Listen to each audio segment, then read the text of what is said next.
దేవుని స్తోత్రం. నిశ్శబ్దంగా కూర్చోండి. కొంతమంది ఏమన్నారు కనుక నిశ్శబ్దంగా కూర్చోవటం అది మనకు ఆశీర్వాదకరం. అందుకని ప్రసంగి గ్రంథం 12వ అధ్యాయం 1వ వచనంలో ఏమని చెబుతున్నాడంటే, దేవుడు నీ మందిరము పోవునం, నీ యొక్క దేవుని మందిరానికి పోయినప్పుడు, మీరందరూ చెప్పాలి ఈ మాట, నీ దేవుని మందిరానికి పోయినప్పుడు నీ ప్రవర్తన ఎలాగుండాలి? మన ఇష్టానుసారంగా ఉండాలా? మన పక్కవారి ఇష్టానుసారంగా ఉండాలా? ఎలాగుండాలి? ఒకసారి గట్టిగా చెప్పండి. మీరు ఆత్మ వర్షము దేవుడు కుమ్మరించాడని మీరు నమ్మితే గట్టిగా చెప్పండి ఒకసారి. నీ దేవుని మందిరానికి పోయినప్పుడు నీ ప్రవర్తన ఎలాగ చూసుకోవాలి? ఒకసారి చెప్పండి. ఎలాగా? జాగ్రత్తగా. అంతేనా? జాగ్రత్త అనే మాట ఒక మరణానికి పోకుండా ఉంచబడతా ఉన్నది. తర్వాత ఒక ప్రాణాన్ని, ఒక ప్రమాదాన్ని తప్పించడానికి జాగ్రత్త అనేది ఉపయోగపడతా ఉన్నది. తర్వాత మెలకుగా ఉండటానికి జాగ్రత్త అనే మాట ఉపయోగపడతా ఉన్నది. ఈ జాగ్రత్త మన జీవితానికి ఒక క్వశ్చన్ మార్క్ వలె ఉండాలి. ఎప్పుడు కూడా గుర్తు చేస్తూ ఉండేదానిగా ఉండాలి. సంవత్సరం అంతా కూడా ఉపవాసం ఉండే దినాలు మన యొక్క జీవితాల్లో 7 రోజులు మాత్రమే. గుర్తుందండి మీకు? 7 రోజులు. 7 రోజులేనా? కొంతమంది 40 రోజులు, తర్వాత 21, 19, 5 రోజులు, వారం రోజులు ఉంటారు. కానీ మిగతా వారందరూ కూడా తమ యొక్క జీవితాలలో సంవత్సరానికి వచ్చేది 40 రోజులు దినాల్లో 7 రోజులు మాత్రమే మీరు ఎంచుకునేది. అంతేనా? 7 అనే సంఖ్య తెలుసా మీకు? 7 అనే సంఖ్య తెలుసా? 7 అనే సంఖ్యలో 7 అనే తేదీలో మీరేదైనా శుభకార్యాలు ప్రారంభం చేస్తారా? చెప్పాలి, మీరు నిజంగా చెప్పాలి. ఇప్పుడు 7 అనే సంఖ్యలో 7 అనే తారీఖులలో మీరేదైనా శుభకార్యం చేస్తారా? చేయరు. చేస్తారా? 7 ఏడుస్తాయి ఎందుకు కదండి? క్రీస్తునందు ప్రియ దేవుని బిడ్డలారా, 7 మాటలు పలికే యేసు ప్రభువారు 7 అనే సంఖ్యతోటే రక్తం కార్చి నీ కొరకు ఎదురు చూస్తామన్నాడు. గుర్తు చేసుకోండి ఒకసారి. తర్వాత 7 అనే సంఖ్య దేవుని యొక్క సంఖ్య. మీరు మర్చిపోయారా? వారానికి మళ్ళా శుక్రవారం వస్తేనే దేవుని యొక్క మందిరానికి వద్దామంటారు. ఆదివారం వస్తే శుక్రవారం ఉన్నాం కదండి, ఆదివారం పనికి వెళ్తూ ఉంటారు. అది ఎవరి యొక్క ఇష్టమైనది. మా గోల్ చేయని బాకండి పిల్లల్ని. దేవుడు మాట్లాడేటప్పుడు మీరు నిశ్శబ్దంగా ఉండాలి. ఆనాడు ఇశ్రాయేలు ప్రజలు సీయోను యొక్క కొండ మీదకి మోసే ప్రవక్త వెళ్ళినప్పుడు, ఆయన అక్కడ మాట్లాడుతున్నప్పుడు కిందవారు ఎలాగున్నారు? 7 రోజులు బాగానే ఉన్నారు, ఆచరించారు, పరిశుద్ధంగా ఉన్నారు, నిశ్శబ్దంగా ఉన్నారు, దేవుని యొక్క మాటలు ఆలకించారు, దేవుని యొక్క పరిశుద్ధతను తీసుకున్నారు వాళ్ళు. తర్వాత కానించి వచ్చిందనమాట విసుగు ద్వారా వచ్చినటువంటి ప్రమాదం మరణానికి దారితీసింది. చూసారా? విసుగు మరణానికి దారి తీస్తాం. తెలుసండి మీకు? విసుగుపడి చివరికి గెలవలేక, దాన్ని ఇంకా జయించలేక చివరికి అసలు ఎందుకు ఇదంతా పొద్దుగూకులు పట్టడం అవసరమని మరణానికి వెళ్తూ ఉంటారు. ప్రియమైన దేవుని పిల్లారా, అందుకనే మనము దేవుని యొక్క శక్తిని పొందుకున్నామని నమ్ముతున్నాం ఇప్పుడు. కాబట్టి ఈ యొక్క శక్తిని ఎలాగ ఉపయోగించుకోవాలి? క్రీస్తునందు ప్రియ దేవుని బిడ్డలారా, ఈరోజు నేను నా యొక్క ఆత్మీయ జీవితంలో జరిగినటువంటి ఒక అద్భుతమును మీకు కూడా పరిచయం చేస్తున్నాను. ఇలాగా నా యొక్క ఆత్మీయ జీవితాన్ని ఇలాగనే ప్రారంభించాను. ఆత్మ ఆవేశంతో, ఆత్మ అగ్ని వలె మండాలి. మండుతున్నటువంటి నిప్పును మీరు ఎవరైనా పట్టుకుంటారా? ఎవరైనా పట్టుకుంటారండి?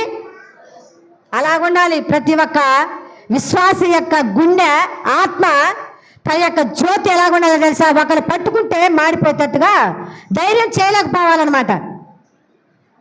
ఈరోజు మిమ్మల్ని అందరూ కూడా అపవాది పట్టుకుంటున్నారంటే నీ జ్యోతి ఆరిపోయింది కదండి, అంతేనా? నీ ఆత్మలో ఆవేశం లేదు, నీ ఆత్మలో మండుతున్నట్టుగా కనపడట్లేదు కనుక ఆత్మ చల్లారిపోయింది. కడవర సమయాలంట అనేకుల యొక్క ఆత్మ చల్లారిపోయింది. ఆత్మ చల్లారిపోలేదండి ప్రియమైన దేవుని బిడ్డలారా. సంఘాల్లో వెలిగించబడతాం అది, అంతేనా? ఆనాడు వాక్యం తెలియజేస్తామంది, అంత్యకాల దినాల్లో అనేకుల యొక్క ప్రేమ చల్లారుతా ఉంది, అనేకుల యొక్క ఆత్మ ఆవేశము చల్లారుతా ఉంది. కానీ క్రీస్తు ప్రియమైన బిడ్డలారా, ఆత్మ చల్లారిందని మనం అనుకొని వెనక్కిపోతా ఉన్నాం. కానీ అక్కడ మీకు ఒకటి జ్ఞాపకం చేసుకోండి, మీరు అపోస్తల కార్యాల గ్రంథం 2వ అధ్యాయం 1వ వచనాల్లో మొత్తం చూసినట్లయితే అక్కడ ఆత్మలు చనిపోయాయా, లేకపోతే ఆరిపోయాయా, లేకపోతే వెలుగుతున్నటువంటి ఆత్మలు ఆరిపోయాయా? మణుచున్నటువంటి ఆత్మ మరి ఆ యొక్క గుండెలు ఆరిపోయాయా? 12 మంది శిష్యులు అనేకుల మంది కూడి ఆ యొక్క మేడగదిలో ప్రార్థన చేస్తున్నప్పుడు జరిగినటువంటి ఒక సంఘటన, దేవుని యొక్క ఆత్మ నాలుకల వాళ్ళ మీదకి తాకింది. క్రీస్తు దేవుని బిడ్డలారా, ప్రతి ప్రార్థనకు మీరు వస్తూ ఉన్నారు, ఉపవాసం ఉంటున్నారు.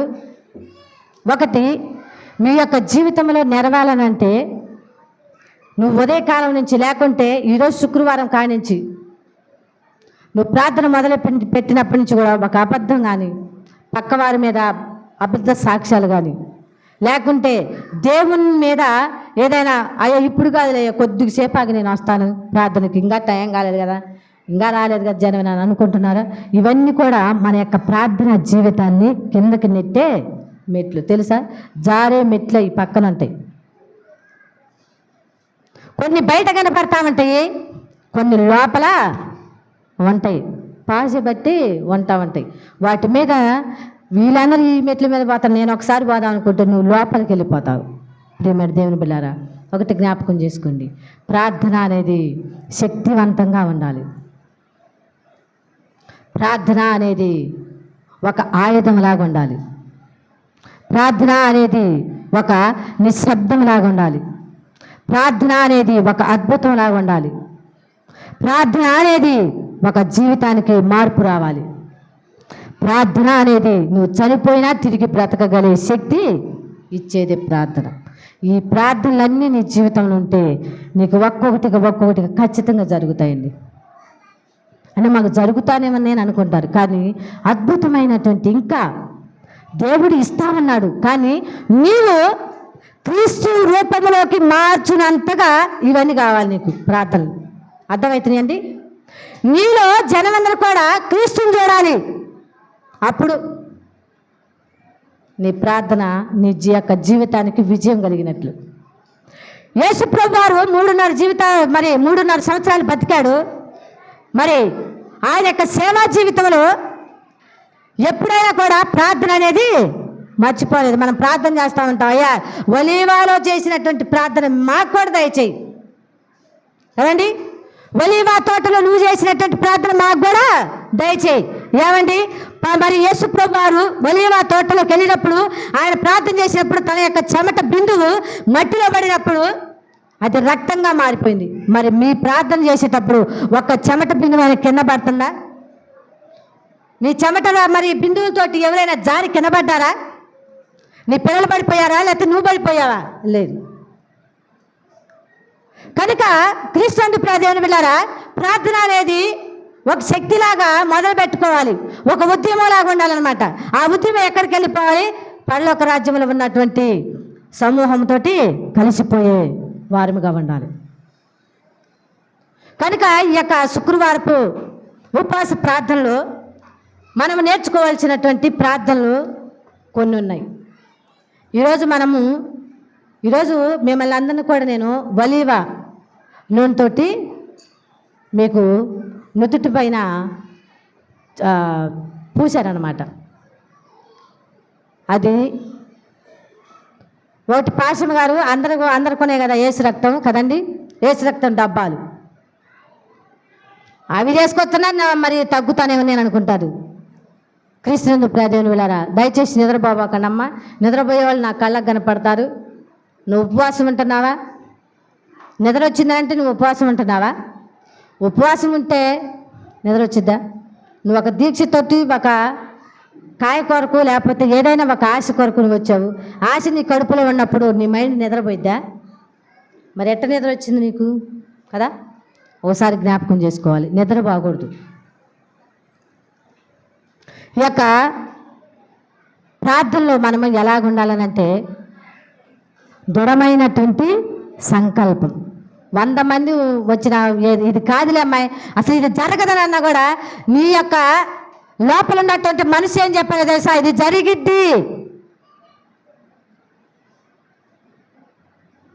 అది యేసుప్రభు వారి యొక్క ఆమేన్ తన యొక్క జీవితము.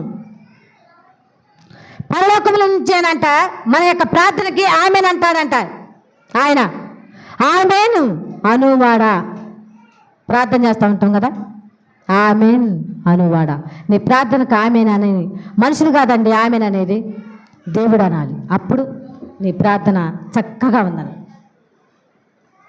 కనుక ఈరోజు మనము ఒక ప్రార్థనను మనం ఎలా ప్రార్థన చేయాలి, ఎలాంటి దృఢత్వంతో మనసు కలిగి పట్టుదల కలిగి క్రమశిక్షణతో ప్రార్థన చేయాలి అనేది మనము నేర్చుకుందామండి.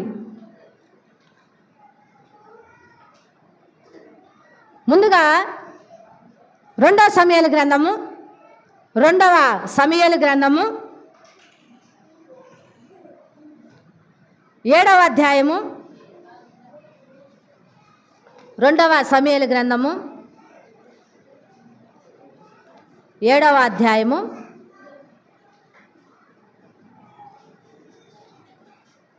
'వారే చదవాలి వీళ్ళే చదవాలని కాదు, ఎవరైనా హక్కుదారులే. ఇక్కడ ఎవరైనా చదవచ్చు.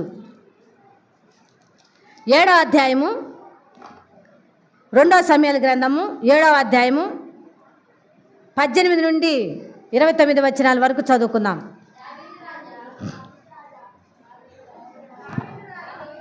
దావీదు రాజు లోపలికి ప్రవేశించి యెహోవా సన్నిధిని కూర్చుండి ఇలాగున మనవి చేసెను, నా ప్రభువా యెహోవా, ఎంతగా నీవు నన్ను హెచ్చించుటకు నేనెంతటి వాడని, నా కుటుంబం ఏ పాటిది, ఎంత హెచ్చుగా చేసినదంతయు నీ దృష్టికి కొంచెమై మానవుల పద్ధతిని బట్టి బహుకాలము జరిగిన తరువాత నీ దాసుడనైన నా సంతానమునకు కలవబోవు దానిని గూర్చి నీవు సెలవిచ్చి ఉన్నావు.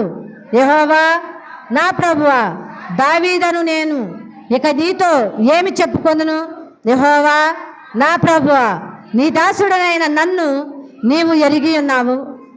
నీ వాక్కును బట్టి నీ ఇష్టానుసారముగా ఈ ఘనకార్యములు జరిగించి నీ దాసుడు నాకు దీన్ని తెలియజేయము.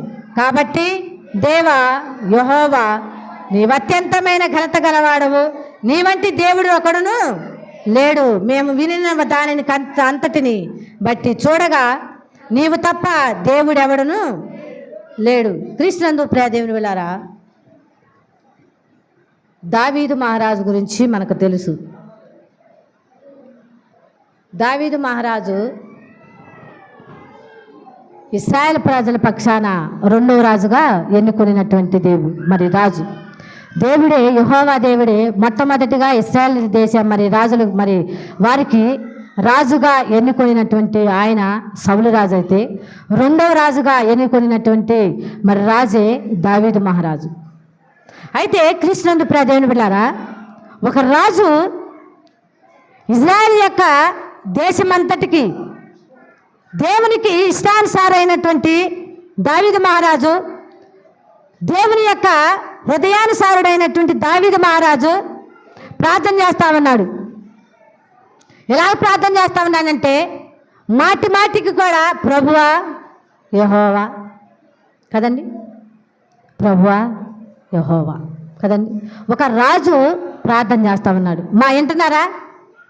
జాగ్రత్తగా వింటున్నారా వాక్యం?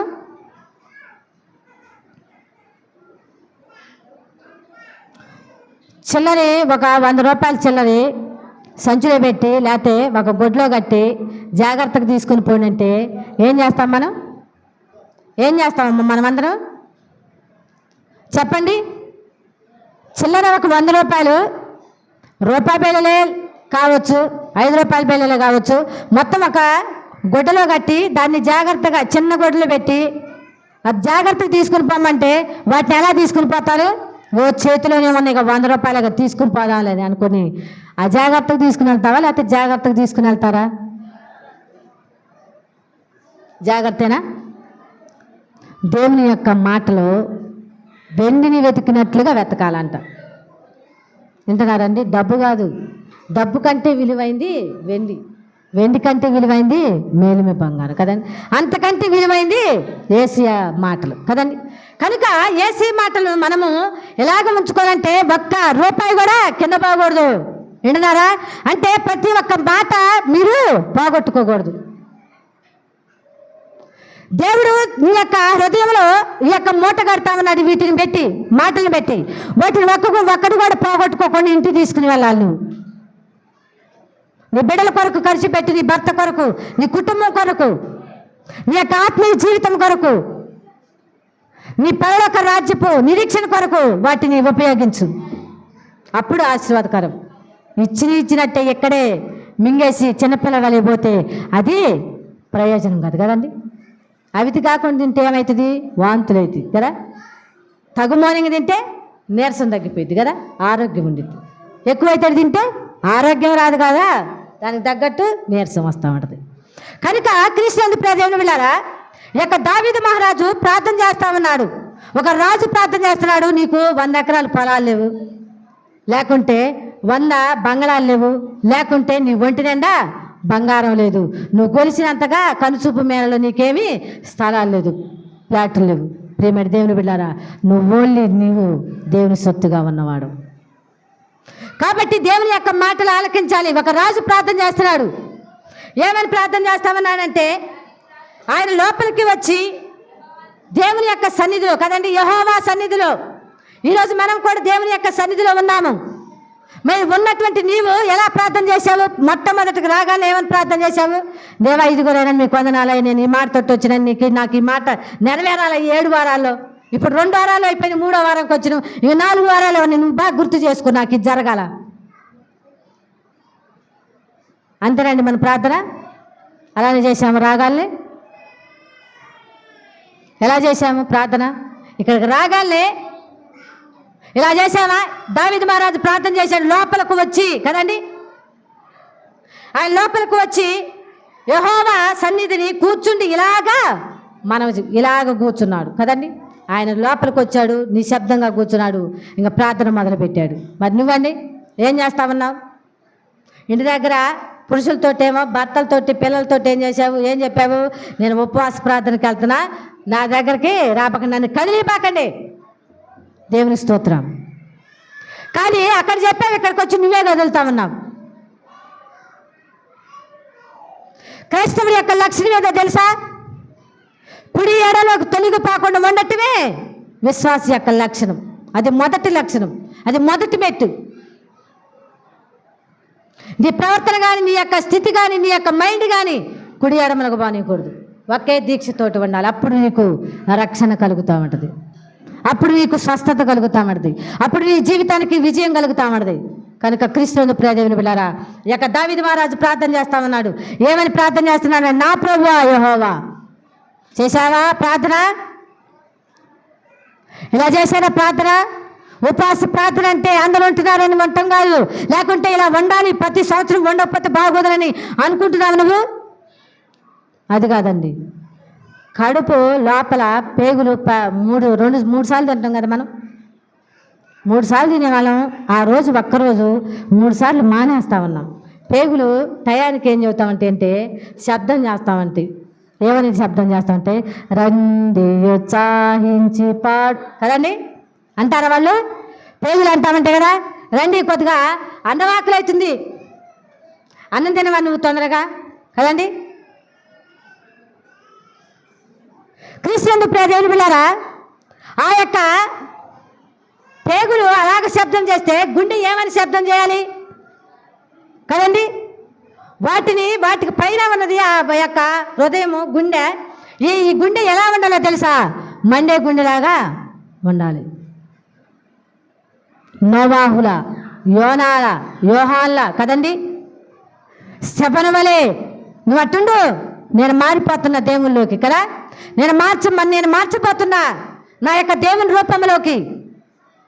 లేకుంటే నా నాలుక మీద యేసు ప్రభు వారి యొక్క ముద్ర నేను వేసుకోపోతున్నా. కాబట్టి నువ్వు నిశ్శబ్దంగా ఉండు అని చెప్పాడు కదా. మనిషి తినే ఆహారం వల్ల కాదు, దేవుని యొక్క మాట వలన తృప్తి కదండి. క్రీస్తు ప్రియదేవుని వెళ్ళారా, ఇక దావీదు మహారాజు ప్రార్థన చేస్తా ఉన్నాడు, నా ప్రభువా యెహోవా. అలా చేయండి అండి, లోపలికి రాగాలని తగ్గించుకొని ప్రార్థన చేయండి. దబదబ రాగానే నీ మనసు ఒక క్రమంలో పెట్టుకోకుండా కదండి, రాగాల్ని ముసుకేసి ప్రార్థన చేస్తాం, అది కరెక్టే, బాగానే ఉండదు. కానీ నీ యొక్క ప్రాణాత్మ శరీరాన్ని ముందుగా ఆయనకు అర్పించి మందిరంలోకి ప్రవేశించు. అందుకని సమయలు పుట్టాడు అన్నాకి. అన్న శిలోహ మందిరంలోకి వచ్చినప్పుడు ఆమె లోపలికి వచ్చేటప్పుడే ప్రార్థన చేసుకుని వచ్చేది, అయ్యా ఇది నేను నా సొత్తు కాదు, నీ సొత్తు. ఇక నా ఇష్టం కాదు, నీ ఇష్టం నెరవేర్చాలి. నా ప్రార్థన అంతటిలో నేను వచ్చే లోపలికి, నేను పోయేంత వరకు కూడా నా యొక్క ప్రాణాత్మ శరీరాలకి నువ్వే కావలిగా ఉండు. ప్రతి ఒక్క మాట కదండి వ్యతిరేకంగా ఉంటే వాటిని తీసే ఇప్పుడే. ఎందుకంటే నీ సన్నిధి సమాధానకరమైంది, నీ సన్నిధి ఇంకా శాంతికరమైనది కదండి. ఆయన సన్నిధి ఉత్తమమైనది, ఉన్నతమైనది. ఆ ఉన్నతమైనటువంటి తన యొక్క స్థలంలోకి నువ్వు ప్రవేశించినప్పుడు నీ యొక్క ఆలోచన విధానం ఎలా ఉండాలో తెలుసా? నీ ఆలోచన ఎలా ఉండాలి? ఉన్నతంగా ఉండాలి. దేవుని యొక్క మాటలు వినాలి, జాగ్రత్తగా వినాలి. దీని ప్రకారం నడిస్తే నాకు ఈ యొక్క ఫలం దొరికిద్ది అన్నమాట అనేది జ్ఞాపకం చేసుకోవాలి. ప్రియమైన దేవుని బిడ్డలారా, కళ్ళు తెరవండి దయచేసి. ప్రతి ఒక్కరు కూడా ప్రార్థన అనే ఆయుధాన్ని చేత పట్టుకోవటానికి వచ్చాము ఈరోజు. కాబట్టి ఈ యొక్క దావీదు మహారాజు ప్రార్థన చేస్తామన్నాడు, ప్రభువా యెహోవా, ఎంతగా నీవు నన్ను హెచ్చించటకు నేను ఎంతటి వాడును కదండి. లోకంలో చాలా మంది ఉన్నారు రక్షణ లేనటువంటి వారు. వారికి యేసు ప్రభు వారి యొక్క త్యాగం గురించి తెలియదు, యేసు ప్రభు వారి యొక్క పడినటువంటి హింస గురించి వారికి తెలియదు. కాబట్టి వారు నన్ను ఎందుకయ్యా ఇంకా బతికించావో, ఎంతగా నన్ను ఆశీర్దించావని వాళ్ళు ఎప్పుడు కనుకోరు. వరే నా కష్టం, నేను ఎంత ఇల్లు కట్టించాలంటే ఎంత కష్టపడ్డాను కదండి. క్రీస్తు ప్రియదేవుని వెళ్ళారా, ఇక్కడ దావీదు మహారాజు ప్రార్థన చేస్తా ఉన్నాడు. దయచేసి నా కళ్ళు చూడండి, తల కింద పెట్టుకోబాగాను. పోయినసారి పాస్టర్గా చెప్పాడు కదా, పండిపోయినటువంటి కొంకులు అదే కింద కొంటే ఏమవుతుందంట, కోసే టైము వచ్చింది. కోసి ఎక్కడ వేస్తారు? అగ్నిలో వేయబడతా ఉండదు. కనుక మనమందరం కూడా ఎలాగ ఉండాలంటే తలలో ఎత్తుకొని ఉండాలి కదండి. అందుకని నూరో కీర్తనలో ఆయన చెబుతా ఉన్నాడు, మీ గుమ్మములు పైకెత్తి నడవండి. గుమ్మములు కింద ఉండకూడదు. ఉంటే ఎలాగుంటుందండి? బాగుంటాయా? పెద్ద పెద్ద ఇల్లు కట్టుకుంటున్నాము, గుమ్మాలు కిందకి వంగి ఉంటే బాగుంటుందా? ఇంటికి బాగుంటుందా? దర్వాజా ఎలాగుండాలి? నిటారుగా ఉండాలి, అంతేనా? దర్వాజా కిందకుంటే అది సరైన పద్ధతేనా? గృహానికి అది పెట్టే పద్ధతేనా? ఉండే పద్ధతేనా? నడవాల్సిన వారమేనా? క్రీస్తు ప్రియదేవుని బిడ్డలారా, ఇక్కడ దావీదు మహారాజు ప్రార్థన చేస్తామన్నాడు. ఎలా ప్రార్థన చేస్తామన్నాడంటే, అయ్యా నన్ను ఎంతగా హెచ్చించుటకు నేను ఏ పార్టీ వాడను, నా కుటుంబము ఏ పాటిది. ఎప్పుడైనా ప్రార్థన చేశారండి కుటుంబం కొరకు? మనం అనుకుంటా ఉంటాం కదా, కుటుంబం కొరకే కదండి ప్రార్థన చేయడానికి వచ్చింది కదండి. నీ వంశం వృద్ధి కావడానికి ఎప్పుడైనా ప్రార్థన చేశావా? లేకుంటే నీ తాతల దగ్గర నుంచి ఉన్నటువంటి శాపాన్ని తొలగించుకోవడానికి ఎప్పుడైనా ప్రార్థన చేశావా? ఉన్నప్పుడే చూసుకుంటున్నారనమాట, అంతేనండి. కొంతమంది అలానే ఉంటారు, ఇప్పటి వరకే చూసుకుంటారు, వెనకది మనకు అవసరం లేదు, ముందుది అవసరం లేదు, అంతేనా? అందుకని పౌలు గారు చెప్పాడు, బాగానే ఉంది మాట, వెనకున్న వాటిని మర్చిపోయి ముందున్న వాటికై పరిగెత్తండి, బాగానే ఉంది. కానీ మన యొక్క జీవితాల్లో ఎలాగుంటుందంటే అక్కడ మత్తయి సువార్త 1వ అధ్యాయం మొత్తంలో కనపడితే కొంతమంది స్త్రీలు కనపడతా ఉన్నారు, పాపాత్మురాలైనటువంటి స్త్రీలు, వేశ్య అయినటువంటి స్త్రీలు. వారి యొక్క జీవితాలను, వారి యొక్క శేష జీవితాలని దేవుళ్ళకి మరి మార్చబడటానికి వాళ్ళు ఎలాగున్నారో తెలుసా? వెనకున్న వాటన్నిటిని జ్ఞాపకం చేసుకొని వాటన్నిటిని తుడిచేసుకున్నారు. వాటి వలన మాకు శాపం వచ్చింది. దేవుని ప్రార్థన చేశారు ఎప్పుడైనా? నీకు ఈ కార్యక్రమం, మరి ఈ యొక్క కార్యం నీ జీవితంలో జరగట్లేదు, నీ కుటుంబంలో జరగట్లేదు, నీ యొక్క జీవితంలో జరగట్లేదనంటే, ఆ మేలులు, ఆ యొక్క కార్యం జరగట్లేదనంటే ఏదో తెలుసా? నీ యొక్క పితరులు చేసినటువంటి పాపం, శాపమే కదండి. వాటి ముందుగా మనము తుడిచేసుకోవాలి. దేవా, ఇదిగోనయ్యా నా యొక్క పితరులు చేసినటువంటి పాపాలు ఈ క్షణమందు తీసేయి. ఇంకా వారి యొక్క తెలియనటువంటి పాపం ఏదైనా ఉన్నట్లయితే మమ్మల్ని వెంబడిస్తామనే దాన్ని ఇప్పుడే నరికి దయచేసి నా కళ్ళు చూడండి ఒకసారి. కనుక మనము కుటుంబాన్ని జ్ఞాపకం చేసుకోవాలి. కాబట్టి దావీదు యొక్క కుటుంబము వర్తిల్లినట్టుగా కనపడతామంది. బత్షెబాకు పుట్టినటువంటి కుమారుడు కూడా రాజు అయ్యాడు. అది తన యొక్క కుటుంబము హెచ్చించబడినటువంటి, తెలుసండి? హెచ్చించబడినటువంటి కుటుంబం ఏంటంటే దావీదు మహారాజు. మనం అనుకుంటుంటారు కదా, కొన్నిసార్లు మనం అనుకుంటా ఉంటాం దావీదు మహారాజే తప్పు చేశాడు కదండి. ఓత పదం అన్నమాట. దావీదు మహారాజు అంతటోడే దావీదు మహారాజు అంతటోడే ఎలా చేశాడండి? తప్పు చేశాడు, పాపం చేశాడు. కాబట్టి మనం ఎంతటోళ్ళం? అంతేనండి ప్రియమైన దేవుని బిడ్డలారా. దావీదు పాపం చేశాడంటే తన యొక్క కన్నీటితోటి పరుపు తేలిపోయేంత వరకు ప్రార్థన చేశాడు. నువ్వు ప్రార్థన చేశావా? మరి ఇంకా కొంతమంది అంటూ ఉంటారు, నువ్వు మంచిదాన్ని కానప్పుడు నన్ను ఎందుకు అనాలి? అంతేనండి ప్రియమైన దేవుని బిడ్డలారా. నీకు మంచి చేసిన చెప్పినప్పుడు నువ్వు విను, అంతే. వారి యొక్క చెడును నువ్వు అనటానికి వీళ్ళేది. దేవుని యొక్క విశ్వాసం అయితే, నిజమైనటువంటి కడగబడినటువంటి గొర్రె పిల్లవైతే నువ్వైతే ఖచ్చితంగా ఈ మాటనే అనాలి. సరే, ప్రార్థన చేసుకున్నామని. నేనొకటి, నువ్వు 10, 20 కదా. క్రీస్తుని ప్రియదేవుని బిడ్డలారా, దావీదు మహారాజు ప్రార్థన చేశాడండి, తన యొక్క కుటుంబం హెచ్చించబడింది. ఈరోజు మనం కూడా పాస్టర్ గారు చెబుతూ ఉంటారు, మనం హెచ్చించబడాలని అంటే మనకు మనం తగ్గించుకోవాలని కదండి. హెచ్చించబడటం అంత సామాన్యమా? కాదు. దానికి శ్రమ, దానికి పట్టుదల, దానికి కృషి కదండి. చేసే పనిని మధ్యలో ఆపకుండా పోయేదే కృషి అంటాం. అయిపోయేంత వరకు, దానికి ఒక రూపం కనపడేంత వరకు కూడా నీ ప్రార్థన ఆపకూడదు. అది నీ ప్రార్థన జీవితం అని అంటే. క్రీస్తుని ప్రియదేవుని వెళ్ళారా? ఇంకా ఆయన అంటున్నాడు, ఇంతగా హెచ్చించుటకు హెచ్చుగా చేసినంత నీ దృష్టికి కొంచెమై మానవుల పద్ధతిని బట్టి బహుకాలం జరిగిన తర్వాత నీ దాసుడినైనా నా సంతానమును కలగబోవు దానిని గూర్చి నీవు సెలవిచ్చి ఉన్నావు. ఎప్పుడో జరగబోయే కదండి. ఆయనకి చాలామంది కుమారులు ఉన్నారు, భార్యలు ఉన్నారు, కుమారులు ఉన్నారు. కానీ తన యొక్క జీవితంలో తన యొక్క కుమారుడు తిరిగి రాజ్యాన్ని ఏలే సంగతిని దావీదు మహారాజుకి దేవుడు చెబుతా ఉన్నాడు.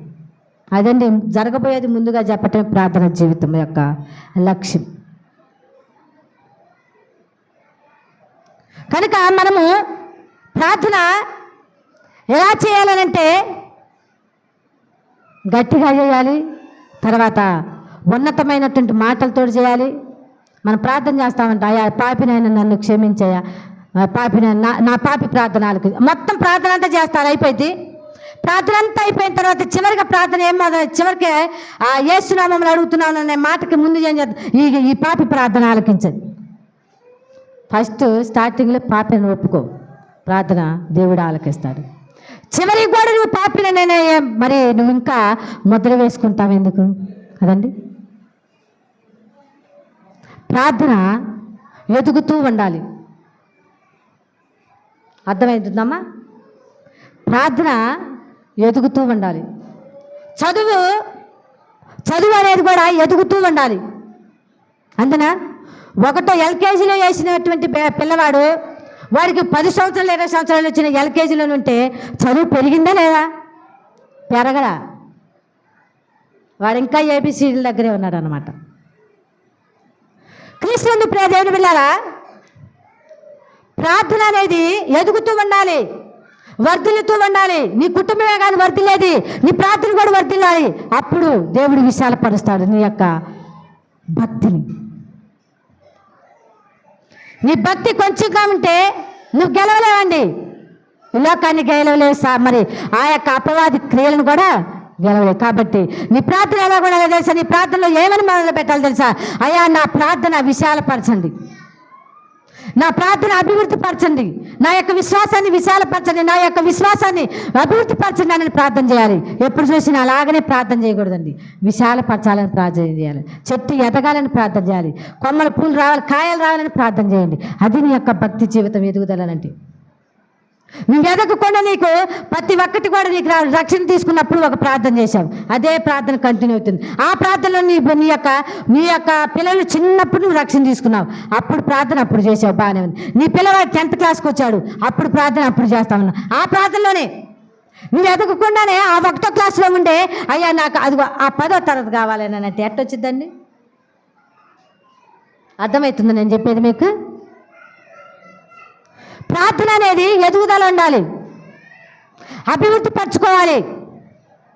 ఒకటిగా దేవుడు మనల్ని కనుగొన్న వరకు కూడా మనము విశాలపరచుకోవాలి. ఇదిగో ఈ రోడ్డు అంతా మాదయ్యా, లేకపోతే ఇదిగో ఈ స్థలం ఎక్కడి నుంచి అక్కడి దాకా మాది. వింటున్నారండి? మా యొక్క పొలం ఎక్కడి నుంచి అక్కడి దాకా అయ్యా, వాళ్ళు చేయని దాకా. అది విశాలపరచడం అంటే. నీ భక్తి జీవితం కూడా క్రీస్తులో అలాగే విశాలపరచుకోవాలి. నీ యొక్క భక్తి జీవితాన్ని అలాగే విశాలపరచుకోవాలి.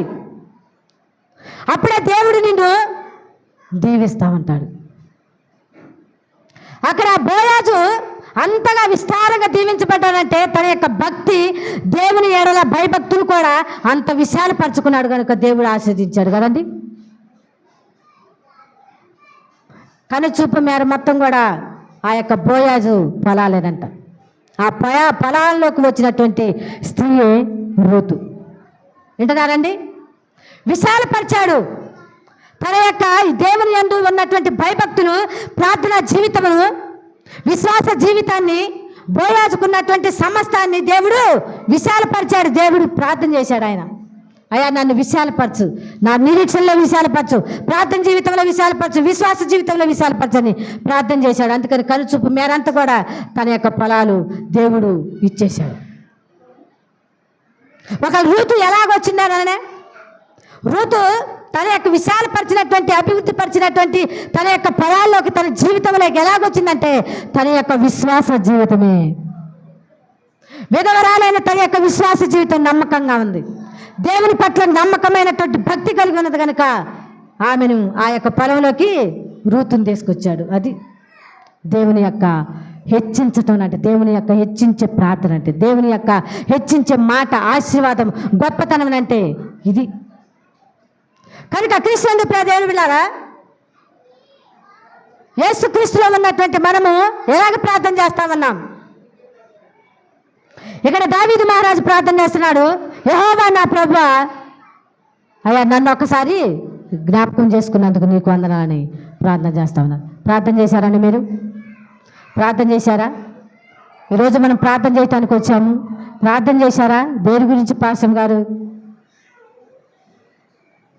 ఎందుకనంటే, దేనికినంటే అయ్యా ఈరోజు నేను ఈ పని కొరకు వస్తామన్నాను, నా పనికి ఆటంకం లేకుండా మొదటి నుంచి చివరి వరకు కదండి, ఎలాంటి ఆటంకాలు లేకుండా, అల్లరి లేకుండా, మత్తు లేకుండా కదండి, నిద్ర మత్తు లేకుండా వీటన్నిటిని తీసివేసి నా యొక్క జీవితంలో కొనసాగించబోయే 2వ మెట్లోకి నేను వెళ్తామన్నా. కాబట్టి నేను ఎదిగి ఎదిగి ఎదిగి ఎదిగి పై మెట్టుల వరకు నీ యొక్క పరలోకం చేరే అంతగా నేను అభివృద్ధి పడాలి ప్రార్థన జీవితంలో. అది క్రీస్తునందు ప్రియ దేవుని బిడ్డలారా, ఆయన ప్రార్థన చేస్తూ ఉన్నాడు. మరి నువ్వు ఎలాగ ప్రార్థన చేస్తావన్నావు? మరి యొక్క లేఖన భాగం చదువుకుందామండి. మరి యొక్క లేఖన భాగము చదువుకుందాము. మరి ఒకరు చేసినటువంటి ప్రార్థన ధ్యానం చేసుకుందామండి. దావీదు ప్రార్థన తన యొక్క కుటుంబాన్ని హెచ్చింపచేసింది. ఈరోజు నీ కుటుంబం వర్ధిల్లాలనంటే, నీ కుటుంబం అభివృద్ధి పడాలనంటే, పిల్లవాడిగా ఉన్నటువంటి నీ యొక్క కుమారుల యొక్క జీవితము దేవుడు ఉన్నత స్థానంకు తీసుకుని వెళ్ళాలంటే ఇప్పుడు నుంచి నువ్వు ప్రార్థన నీ మెట్టులతోటి నీ బిడ్డని ఎదుగుదల చేసుకో కదండి. సంవత్సరాలు దేవుడు ఇస్తామన్నాడు, కానీ ప్రార్థన జీవితం నువ్వు. సంవత్సరాలు దేవుడు ఇస్తామన్నాడు, కానీ భయభక్తులు నువ్వు. సంవత్సరాలు దేవుడు ఇస్తామన్నాడు, ప్రార్థన జీవితం నువ్వు పోయి. ఇక్కడ ఒక కుటుంబం కూడా దేవుని యొక్క అభివృద్ధిలోకి మార్చబడిందండి. ప్రియమైన దేవుని వెళ్ళారు కదండి. ఎంతోమంది కుటుంబాలు రాజుల గ్రంథాల్లో చూసినట్టే సునేమీరాలు ఉంది, సారేపతి స్త్రీ ఉంది కదండి. స్త్రీలు ఉన్నారు అక్కడ, కనపడతా ఉన్నారు. ఘనురాలైనటువంటి స్త్రీ ఉంది, సారేపతి స్త్రీ ఉంది. వీరందరూ కూడా ప్రార్థన జీవితాలతో అభివృద్ధి పొందుకున్నారు. వాళ్ళు తన యొక్క బిడ్డల్ని, పేదరికంలో ఉన్నటువంటి తన యొక్క బిడ్డల జీవితాన్ని సింహాసనాలు ఎక్కేంత వరకు కూడా వారి యొక్క ప్రార్థన జీవితంతో నడిపించారు. క్రీస్తు ప్రార్థన వెళ్ళారా? ఈరోజు మనము ఏమని చెబుతా ఉన్నాం మన బిడ్డలకి? లేకుంటే నువ్వు 10th క్లాస్ పాస్ కావాలంటే ప్రార్థనలో ఎదుగు అని చెప్పారండి ఎప్పుడైనా? నీకు ఈ ఉద్యోగం రావాలంటే ప్రార్థనలో ఎదుగు, దేవుణ్ణి అడుగు. ఎందుకంటే మనం అనుకుంటా ఉంటాం అధికారుల చేతిలో ఉన్నాయని అనుకుంటున్నాం జాబులు. కాదండి ప్రియమైన దేవుని బిడ్డారా, ఈ లోకంలో ఉన్నవన్నీ కూడా దేవుని చేతిలోనే ఉన్నాయి. కాబట్టి దేవుని చేతిలో ఉన్నటువంటి వాటిని తీసుకోవాలంటే మనం ఎంతగా ఎదగాలి? అంతగా ఎదిగిపోవాలన్నమాట. ఎక్కడే ఉండకూడదు, ఎప్పుడు చూసినా కూడా మెట్టు మెట్టుకి. ఈరోజు ఒక చెడుని తీసేసుకున్నామనంటే ఒక మెట్టు ఎక్కావని.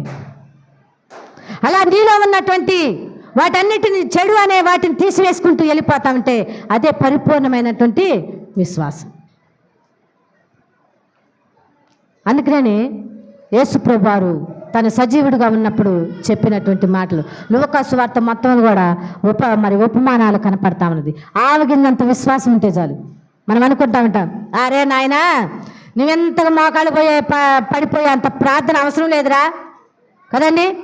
కొంతమంది వృద్ధులు చెబుతూ ఉంటారు, అమ్మమ్మ తాతయ్యలు చెబుతుంటారు, అంత ప్రార్థన అవసరం లేదురా, మా పాస్టర్ గారు ఎప్పుడో చెప్పిండ్రా ఆవగింజ అంత విశ్వాసం ఉంటే చాలని. ఆవగింజ అంత ఎంత కదండి, ఆవగింజ అంత విశ్వాసం చాలరా ఇప్పుడు కొందగా నీకు, అది చాలులే ఇంక అంత మట్టుకుండు. ప్రియమైన దేవుని పిల్లారా, ఆవగింజంతా విశ్వాసం బాగానే ఉంది. ఆవగింజ ఎలా ఉంటుంది? గుండ్రంగా ఉంటుంది. గుండ్రంగా కొడితే పలకలు మన వృద్ధి కొంది వస్తా ఉంటుంది. అది ఏమండి రుద్దుతప్పుడు ఏమవుతుంది? గట్టిగా పట్టుకున్నాం అనుకో పగిలిపోతుంది కదా. అలాగనే ఈ యొక్క ఆవగింజ పరిపూర్ణంగా గుండ్రంగా పడితే నీ యొక్క విశ్వాస జీవితం కూడా గుండ్రంగా ఉండాలి.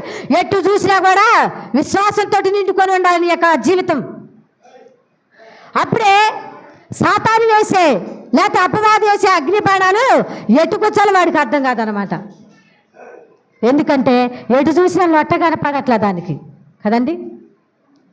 ఎటు చూసినా లేచిపోయినట్టుగా, ఎక్కడైనా పడిపోయినట్టుగా, రాలిపోయినట్టుగా కనపడట్లేదు. గుండ్రంగా ఎటు చూసినా గుండ్రంగా కనపడుతుంది. అరే గుండ్రం అసలు ఎటు కొట్టాలి దీన్ని కదండి. క్రిస్టియన్ ప్రజలు వెళ్ళారా? నీ యొక్క భక్తి జీవితం గుండ్రంగా ఉన్నదా? లేకుంటే నీ యొక్క విశ్వాస జీవితం గుండ్రంగా ఉందా? లేకపోతే నువ్వు నమ్మినటువంటి భక్తి, నువ్వు నమ్ముతున్నటువంటి పట్టుదల కదండి, నువ్వు అనుకుంటా ఉంటావు ఇదిగో ఇది చెయ్యాలని, కానీ అది చేయలేమండి ప్రియమైన దేవుని బిడ్డారా. ఎందుకంటే దేవుడే సహాయంగా ఉండాలి తప్ప మనుషుల సహాయము నీకు కూడా. అదిగో ఆమె చూడు 40 రోజులు ప్రార్థన చేసింది, అదిగో ఆమె చూడు 6 రోజులు చేసింది, అదిగో ఆమె చూడు 4 రోజులు చేసింది. నేను కూడా అట్నే చేయాలి. ఆమె దేనికోసం చేసిందమ్మా? తన కుటుంబం వరకు. నువ్వు దేనికోసం చేస్తున్నావమ్మా? నీ కుటుంబం. ఆమె ఆ కుటుంబంలో ఉన్నట్లు లోటుపాట్లు నీకు తెలుసా? తెలియదు. మరి ఆమె ఎవరి గురించి ప్రార్థన చేసింది? మరి నువ్వెవరి గురించి ప్రార్థన చేస్తావంట?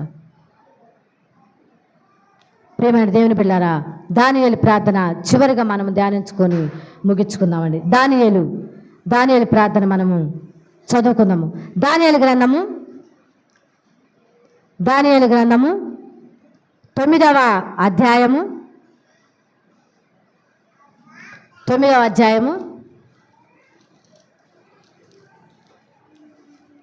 4 నుంచి 19 వచనాల్లో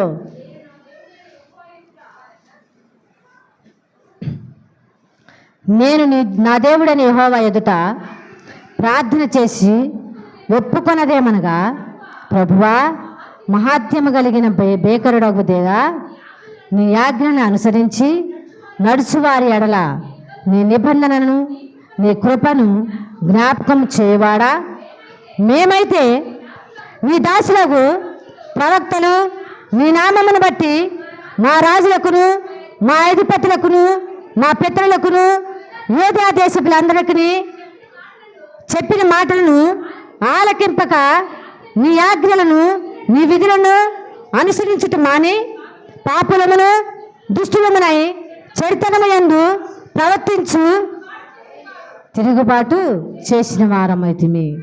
చదువుదాం. ప్రభువా, నీవే నీతిమంతుడవు, మేమైతే సిగ్గు చేత ముఖ వికారము పొందిన వారము. మేము నీ మీద తిరుగుబాటు చేసితిమి, దానిని బట్టి నీవు సకల దేశములకు మమ్మును తరిమెత్తివి. యెరూషలేములోను యూదా దేశములోను నివసించు స్వదేశులుగా ఉన్నట్టు పరదేశీ వాసులుగా ఉన్నట్టు ఇశ్రాయేలులందరికీ మాకును ఈ దినమును సిగ్గే తగినది. క్రీస్తునందు ప్రియమైన బిడ్డలారా, దానియేలు ప్రార్థన చేస్తా ఉన్నాడు. దానియేలు గవర్నర్గా చేశాడు ఐగుప్తు దేశంలో. ప్రియమైన దేవుని బిడ్డలారా, గవర్నరు శాసిస్తే అది జరుగుతూ ఉంటుంది. ఈరోజు మనకి డబ్బులు ఉన్నాయంటే దాని మీద గవర్నర్ యొక్క ముద్ర కనపడతా ఉంటుంది. గవర్నర్ లేకుండా జరగదన్నమాట. అలాగనే ఆనాడు గవర్నర్గా చేసినటువంటి దావీదు, మరి ఆ దానియేలు భక్తుడు ప్రార్థన చేస్తూ ఉన్నాడు. ఎలా ప్రార్థన చేస్తూ ఉన్నాడు? ఆయన ఎలాంటి దేవుడని ప్రార్థన చేస్తూ ఉన్నది. యొక్క 4వ వచనం చూసినట్లయితే, నేను నా దేవుడిని యెహోవా ఎదుట ప్రార్థన చేసి ఒప్పుకోనదేమనగా, ఒప్పుకోవటం అంట. వింటున్నారండి? నేను నా దేవుడైన యెహోవా ఎదుట ఒప్పుకొని ప్రార్థన చేసింది ఏమనగా, ఆయన ఒప్పుకొని ప్రార్థన చేస్తాడు. ఆయన ఒప్పుకొని తర్వాత ప్రార్థన ఎలాగుంటుందో మనం చూద్దామండి. మనం కూడా ఒప్పుకొని ప్రార్థన చేస్తామన్నాం. మన ప్రార్థన ఎలాగుంటుంది ఒప్పుకున్న తర్వాత, ఆయన యొక్క ప్రార్థన ఎలాగుంటుంది ఒప్పుకున్న తర్వాత అనేది ధ్యానించుకుందాము. ప్రభువా, మహాత్మ్యము కలిగిన బేకరుడు ఒక దేవా, నీ ఆజ్ఞను అనుసరించి నడుచుకుని వారి ఎడల నీ నిబంధన నీ కృపను జ్ఞాపకం చేయవాడా అని ప్రార్థన చేస్తూ ఉన్నాడు. క్రీస్తునందు ప్రియదేవుని బిడ్డలారా, దానియేలు ప్రార్థన చేశాడు. తర్వాత దావీదు మహారాజు ప్రార్థన చేశాడు. తర్వాత సమూయేలు గ్రంథము 2వ అధ్యాయంలో మరి అన్నా ప్రార్థన చేసింది. ఇంకా చూసినట్లయితే ఇంకా మరి అపోస్తుల కార్యాల గ్రంథము 16వ అధ్యాయము 16వ వచనంలో అక్కడ లూదియా ప్రార్థన చేసింది. ఇంకా చూసినట్లయితే రాజుల గ్రంథంలో చూసినట్లయితే ఆ యొక్క సారెపతు విధవరాలు కనపడతా ఉన్నది. ఇంకా ఏలియాను పోషించినటువంటి మరి వారు కనపడతా ఉన్నారు. సారెపతు విధవరాలు ఆ యొక్క ఏలియాను మరి పోషించినట్టుగా కనపడతా ఉంది. తర్వాత ఎలీషా భక్తుని మరి ప్రవక్తని మరి ఘనురాలైనటువంటి సునేమీరాలు మరి పోషించినట్టుగా కనపడతా, వాళ్ళందరూ కూడా మేలును పొందుకున్నారు. ఈనాడు వారిని పోషించటమే కాకుండా వారి యొక్క భక్తిని కూడా వారు తీసుకున్నట్టుగా కనపడతా ఉంది. వారి యొక్క భక్తిని కూడా వారు ప్రేమించినట్టుగా కనపడతా ఉంది. వారి యొక్క భక్తిని కూడా వారు ఆశ్రయించారు. వారు భక్తి ఎలా చేశారు, మేము కూడా అలా చేద్దామని అనుకున్నారు. కనుక ప్రియమైన దేవుని బిడ్డలారా, మనందరం కూడా ఇలాంటి ప్రార్థన వ్యక్తిగతంగా కానీ లేకుంటే కుటుంబ పరమ కానీ ఇలాంటి ప్రార్థన, నువ్వేనయ్యా మాకు దేవుడు కదండి, నువ్వే మాకు శరణు, నువ్వు ఆశ్రయిస్తే చాలయ్యా, మేము ఎవరు నమ్ముకున్నా అసలు వాళ్ళందరితో మాకు సంబంధం లేదు కదా, నువ్వుంటే చాలు. కనుక ఇలాంటి ప్రార్థన దావీదు వలె దానియేలు వలె ఇంకా రాజులు చేసినటువంటి ప్రార్థన కదండి, కాపరులు చేసినటువంటి ప్రార్థన, యోనా ప్రార్థన చేశాడు కదండి చేప కడుపులో ఉండి. అలాంటి ప్రార్థన మనం కూడా ఈ మధ్యాహ్న సమయం నుంచి మొదటి మెట్టు నుంచి ఎక్కడానికి ప్రయత్నం చేద్దామండి. దేవుడు మీ అందరికీ ప్రార్థన అనుగ్రహించి దీవించి ఆస్వాదించును గాక. ప్రార్థన చేసుకుందామండి కొన్ని నిమిషాలు.